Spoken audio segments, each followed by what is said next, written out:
All right, hey guys, hey, welcome. This is Phil Colbridge here with Top Orlando Homes and Keller Williams Advantage 2 Realty. We have a special new listing for you here today.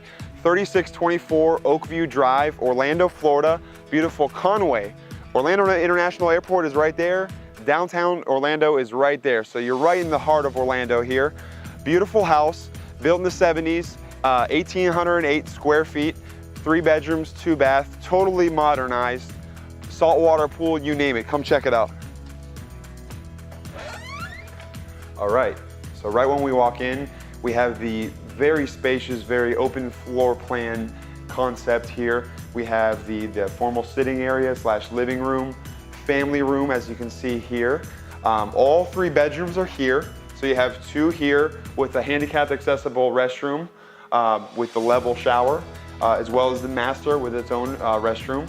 And then we have, again, the expansive family room, entertainment center, wood-burning fireplace, a Four Seasons room here, little porch overlooking the backyard and pool.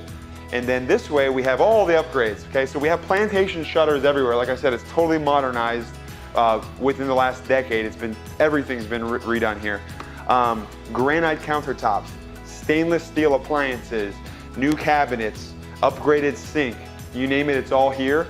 And then we have the washer and dryer actually conveniently located right here. Pantry, and then come follow me, we're gonna check out the pool. All right, welcome to the expansive pool deck here. We have an outside shower right around the corner, heated saltwater pool and spa, and plenty of deck space for entertaining, parties. You have the backyard here, very quiet, nice canopy of oak trees as well. So come check it out. You're gonna see more in the pictures, but again, this is Phil Colbridge with Top Orlando Homes and Keller Williams Advantage 2 Realty. Give us a call, 407-725-3456, and you can check it out, toporlandohomes.com. Thank you so much.